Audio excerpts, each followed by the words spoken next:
بسم اللہ الرحمن الرحیم۔ یہ گھاس پہ جو ہے وہ پھول لگے ہوئے، اور آج میں بہت عرصے بعد آپ کے ساتھ پروگرام ٹیپ کر رہا ہوں۔ اور یہ جو میرا شیڈ ہے، کچن جو ہے میں نے باہر ہی رکھا ہوا ہے۔ میرے ٹماٹر کے پیڑوں میں پھول آ گئے اور انشاءاللہ بہت جلد ٹماٹر دیں گے، اور تمام ہری چیزیں جو ہے وہ استعمال میں آ گئی ہیں اور آ رہی ہیں۔ میں خاص طور سے نیوزی لینڈ والوں سے یہ درخواست کروں گا کہ وہ بھی تھوڑی سی محنت کریں اور تمام سبزیاں گھر ہی میں لگائیں۔ یہ ہمارا بیکنگ کا کرنے کے لیے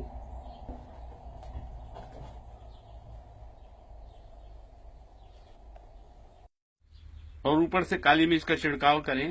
اس میں نے کالی مرچ کا چھڑکاؤ کیا تھا، اور نمک اگر کم ہے اور نمک آپ زیادہ یوز کرتے ہیں تو نمک کا بھی چھڑکاؤ کیا جا سکتا ہے۔ یہ ہمارے نوڈلس تیار ہو گئے، سبزی اور نوڈلس۔ کالی مرچ کا چھڑکاؤ تھوڑا سا کر کے آپ کو دکھا دوں میں، یہ کالی مرچ کی چھڑکاؤ، اس کے ذریعے کالی مرچ کے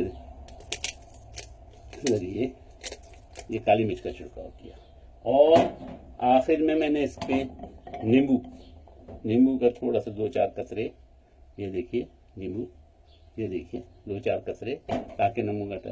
اگر شوگر کا کسی کو پرابلم نہیں ہے تو تھوڑی سی شکر، 1 چھوٹا چائے کا چمچ شکر یا براؤن شوگر وہ بھی ڈالی جا سکتی ہے۔ اس کا ٹیسٹ اور ڈیولپ ہو جائے گا، اور انشاءاللہ یہ نوڈل زبردست بنے گی۔ امید ہے آپ کو سمجھ میں آ گیا ہوگا، امید ہے آپ بھی پکائیں گے، اور امید ہے دعاؤں میں یاد رکھیں گے۔ میں ان تمام احبابوں کا جنہوں نے مجھے یہاں پہ دعوت دی، تمام کے گھر میں ایک سے ایک کھانے تھے، میں ان کے کھانوں کی تعریف نہیں کر سکتا۔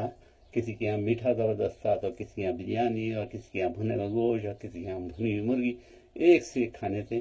میں ان تمام نیوزی لینڈ کے باسیوں کا، اپنے دوستوں کا شکر گزار کرتا ہوں۔ ہاں، ایک بات ضرور ہے کہ میرے دروس جو ہوتے ہیں وہ کڑوے ہوتے ہیں اور سخت ہوتے ہیں، لیکن وہ راہ خدا ہوتے ہیں، راہ رسول ہوتے ہیں، اس لیے میں نے ان تمام سختی اختیار کی۔ میں اس کی مدد چاہتا ہوں کہ اگر کسی کو برے لگے ہوں۔ میں نے سب سے سخت الفاظ یہ تھے، دنیا میں اللہ نے جنت دے دی، اب ہمیں چاہیے کہ پوری تن من دھن سے اوپر والی جنت، اللہ کی جنت، اس کی ہم تیاری کریں، اور یہاں تبلیغ کا کام کی بہت ضرورت ہے، تو تبلیغ کا کام کریں۔ امید ہے میرے کھانے آپ کو پسند آئیں گے، امید ہے پکانے کے طرز آپ سیکھ جائیں گے، اور امید ہے کہ میری ویڈیو صحیح بنی ہوگی۔ آج بہت عرصے کے بعد ویڈیو بنا رہا ہوں۔ میرے اصل میں جو ویڈیوز کے انسٹرومنٹ تھے وہ تمام کے تمام کام نہیں کر رہے تھے، یا کام کر رہے تھے تو اس کو جوڑنے وغیرہ وغیرہ کے لیے ٹائم نہیں تھا۔ میں اس کی معذرت خواہ ہوں۔ نیکسٹ جو ہے انشاءاللہ ہم لوگ بیکنگ کا کریں گے پروگرام، چکن کس طرح بیک کی جاتی ہے ہرے مسالے میں اور لال مسالے میں اور پھیکی، اور گوشت کس طرح ہرے مسالے میں، لال مسالے میں اور پھیکا، اور کسی بھی چیز کو جو بیک کر کے کھانا ہے وہ کس طرح کیا جاتا ہے، انشاءاللہ ہم لوگ ضرور کریں گے۔ امید ہے آپ کو پسند آئے گا، امید ہے میری تمام خطاؤں کو جو آپ کے ساتھ میرے ساتھ ہوئی ہوں گی، میں نے آپ کے اوپر دروس میں چیخ و پکار کی تھی، میں اس کی معذرت چاہتا ہوں، اور امید ہے ہمارے دل میں اللہ مومنوں کی طرح روشن سجا کے رکھے گا، اور ہمارے محبتوں کو قائم رکھے گا۔ مجھے دعاؤں میں ضرور یاد رکھیے، میں سب کے لیے دعا دوں۔